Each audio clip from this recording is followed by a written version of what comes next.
হুসেন শহীদ হয়েছে সত্যের জন্য লড়াই করে সেরা, ন্যায়ের পক্ষে লড়াই করে সেরা, অন্যায়ের বিরুদ্ধে লড়াই করে সেরা, অন্যায়ের সাথে লাঠি লইয়া দাও লইয়া লাঠি লইয়া যে এই ধরনের জিনিস চলে আইতাছে বিগত দিন, হয়তো এটা আস্তে আস্তে আস্তে আস্তে অনেকটা কমছে। এই যে অন্ধবিশ্বাস, এই যে কুসংস্কার, ইসলামের নামে যে ধর্মের নামে যে অপপ্রচার, ধর্মের নামে যে কুসংস্কার সমাজের ভিতরে বিভ্রান্তি করে এই ধরনের বিষয়গুলি, এটা অ্যাকচুয়ালি কি? আমি যারা এই কাজ করছে হয়তোবা তারা বিষয়গুলি জানে না বা অনেকেই বুঝে না, কারণ দেখছি অনেক ছোট ছোট বাচ্চা, অনেক ছোট ছোট শিশুদের হাতে বিভিন্ন লাঠি বল্লম নিয়ে এসে, বিভিন্ন দাও নিয়ে এসে তাদেরকে উৎসাহিত করতেছে। অ্যাকচুয়ালি এর জন্য তারা দায়ী না, তারা তো জানে না।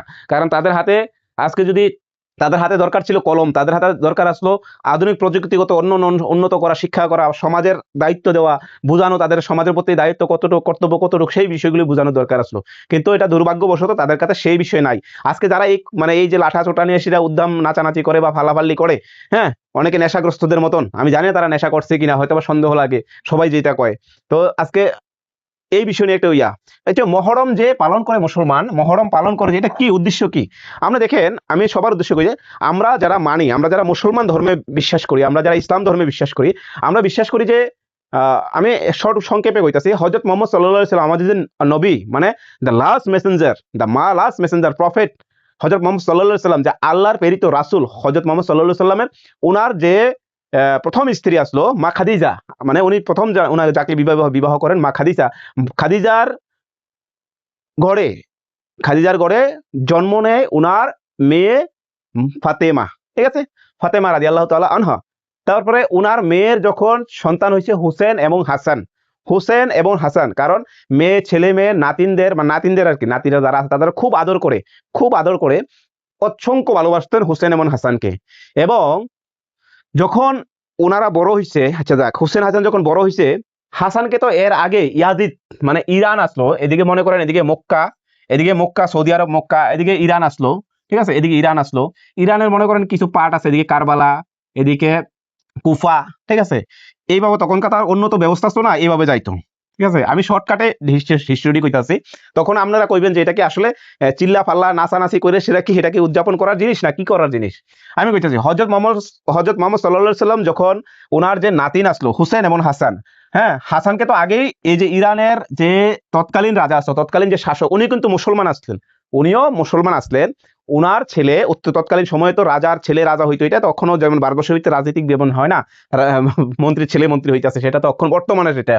তো ইয়াজিদ যখন আসলো, ইয়াজিদরে ক্ষমতা দিছে, ক্ষমতা দেওয়ার পর তখন এখানে কুফা আসলো, এই জায়গাতে কুফা একটা জায়গা, শহরের নাম ইরানের, এই কুফা, এই কুফার মানুষ চাইতেছে যে এখানে তো মক্কা আসলো না, হ্যাঁ মক্কা যে নবীজির যে, মানে আমাদের আখিরি নবী হযরত মুহাম্মদ সাল্লাল্লাহু আলাইহি সাল্লামের যে রীতিনীতি আছে, যে সিস্টেম আছে, এই সিস্টেমটারে তারা ফলো করব। তারাও কিন্তু মুসলমান, সবাই মুসলমান, কিন্তু তারা ওই সিস্টেমটারে ফলো করব, মানে নবীজির সিস্টেম যেভাবে শিক্ষা দেওয়া বা ইসলামকে যেভাবে প্রতিস্থাপিত করতেছে মক্কাতে, সেই অনুরূপ এখানকার মানুষ চাইতেছে ইসলামকে সেইভাবে ফলো করব। যাক, এবার তারা যেভাবে হোক খবর পাঠাইছে, এদিকে হুসেন রাদিয়াল্লাহু তাআলা আনহার কাছে খবর পাঠাইছে যে আপনি আইসিরা আমাদেরকে আপনার যে শিক্ষা আছে এই শিক্ষা ব্যবস্থা শিক্ষিত করেন। ভালো কথা। এইবার তারা এখান থেকে যাত্রা শুরু করছে পেদাল, মানে পায়ে হাইটে হেঁটে যাইতো ভাই 20-25 দিন, হ্যাঁ, 20-25 দিন সময় লাগবে তাদেরকে এই জায়গাতে যাইতে, এই জায়গাতে অব্দি যাইতে সময় লাগবে 20-25 দিন সময় লাগবে। তখনকার ওই জায়গার ইরানের যে ইয়াজিদ, যে তারা আসলো, যে রাজা তৎকালীন সময় যারা আসলো, তারা আসলো অত্যাচারিত, মানে তারা খুব মানুষের উপর অত্যাচার করতো, সাধারণ মানুষের উপর নির্যাতন করতো, সাধারণ মানুষকে কষ্ট দিত, তাদের উপর কর আদায় করতো, মানে বিভিন্নভাবে নির্যাতন দিত। দেওয়ার পর তারা চাইতেছে, আর নবীজির তরিকা ছিল টোটালি আলাদা, কারোকে কষ্ট দেওয়া যাইতো না, কারোর করণ যাইতো না, কোনো কিছু করা যেত না, শান্তির ভাবে করতে লাগবো, তুমি না খায়া তুমি একটু খাও, অন্যরে খাও, এই ধরনের যে মতবাদ আসলো, তারা এই জিনিসটি পছন্দ করছে। এইবার এখানকার রাজারা তাদেরকে নিশ্চয় আটকাইছে এই জিনিসে, কারবালার ময়দান, এইদিকে মনে করেন একটু এদিকে কারবালার ময়দান। এবার তারা কইছে যে, তারা যখন এদিকে আসে তাদেরকে ঘেরাও করে লেছে, যখন ঘেরাও করেছিল কইছে তোমরা কারবালার ময়দানের দিকে যাও। কাকে?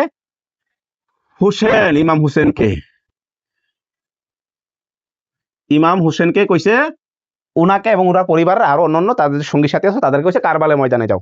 ওইখানে কারবালার ময়দানে নিয়ে এসে তাদেরকে 2-3 দিন আটকায় রাখতে, তাদের সাথে কথাবার্তা কইছে। সেখানকার রাজা যে আসলো, যে ক্ষমতায় আসলো, উনি কথা কইছে, সমঝোতা করার লাগে অনেক চেষ্টা করছে, বাট তারা নামতে রাজ, কারণ তারা কইছে তাদের যে আইডিওলজি আছে তারা ওই জায়গাতে প্রতিস্থাপিত করবো, এই জায়গাতে ওই সিস্টেমে করবো। কিন্তু তারা কইছে না, আমাদের যে স্বৈরাচারী শাসন চলে বর্তমানে, যেটা বিজেপি সরকার করতেছে, সেইভাবে আমাদের যে ক্ষমতার অপব্যবহার করবো, আমরা সাধারণ মানুষের অত্যাচার করবো, লুট করবো, ডুনডুন করবো, সেভাবে হোক যেভাবে করবো, আপনারা কিছু করতে পারতেন না।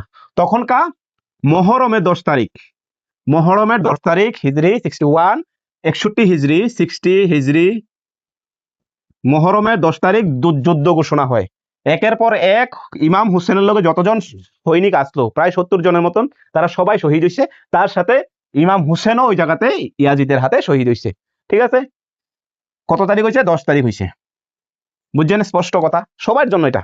আপনারা অনেকেই মনে করেন মুসলমানকে ভুল বোঝেন, মুসলমান ধর্মটা এই সেই আজকে বিষয়টা কইতাছে। এবার যখন ইমাম হুসেন যখন শহীদ হয়েছে, সারা বিশ্বের মুসলমানের কাছে এটা খুব একটা দুঃখের বিষয়, খুবই কষ্টের বিষয়। কারণ কি, ইমাম হুসেন শহীদ হয়েছে সত্যের জন্য লড়াই করে সেরা, ন্যায়ের পক্ষে লড়াই করে সেরা, অন্যায়ের বিরুদ্ধে লড়াই করে সেরা, অন্যায়ের সাথে আপোষ না করে সেরা, তীব্র বিরোধিতা করে সেরা। 3 দিন উপাস থাকছে, জল দিছে না তাদের, ওখানকার রাজারা তাদেরকে জল দিছে না, খাবার বিভিন্ন খাবার দিছে না, যা যা কিছু কোনো কিছু দিছে না। না দেওয়া সত্ত্বেও এই অসুস্থ শরীর নিয়ে, এই ক্লান্ত শরীর নিয়ে তারা ধুমধুম যুদ্ধ করছে। তাদের সৈন্য তাদের এরিয়া, তাদের সৈন্যবাহিনী প্রচুর, তাদের সাথে তো নিশ্চয়ই পারতো না। ওই জায়গাতে শহীদ হয়েছে। এই হইছে কারবালার মহরমের ইতিহাস, কারবালার মহরমের ইতিহাস। এবার আপনারা বিচার করেন যে এমন একটা ইতিহাস যেখানে মানুষ সত্যের জন্য লড়াই করে সে শহীদ হয়েছে, যেখানে মানুষ ন্যায়ের জন্য লড়াই করে সে শহীদ হয়েছে, যেখানে মানুষ অন্যায়ের সাথে আপোষ না করে সে লড়াই করছে, লড়াই করে নিজের জীবন বলিদান স্যাক্রিফাইস করছে ন্যায়ের জন্য। সেই জায়গাতে আপনার কি করণীয়? আপনাদের করণীয় সেখানকার এই মেসেজটারে, সেখানকার যে মেসেজটা, এইভাবে নাচা লাঠি লইয়া বেন্দা লয়ে এসে ইয়া লয়ে এসে উলঙ্গ নাচা চিল্লা চিল্লি কইরা গান বাজায় এসে ডাল গুদলা বাজায় এসে এইভাবে কি উদযাপন করা যায়? এবার আপনার পরিবার কেউ মারা দিলে আপনি এইভাবে উদযাপন করবেন? নিশ্চয়ই করতেন না। পাশের বাড়ি কেউ করলে, যদি আপনার পাশের বাড়ি যদি কেউ মারা যায়, আপনি তখনও তো আপনি গান বাজনা বাজান না, কারণ আপনার একটা তার প্রতি একটা অন্তরঙ্গ সম্পর্ক থাকে। হ্যাঁ, যদি ইমাম হুসেনকে যদি যদি হজরত মোহাম্মদ সাল্লাল্লাহু আলাইহি সাল্লামকে আমরা যদি এতই মহব্বত করি, ইমাম হুসেনকে যদি আমরা মহব্বত করি, তাহলে উনার মৃত্যুতে আমরা কেন গান বাজনা বাজাবো?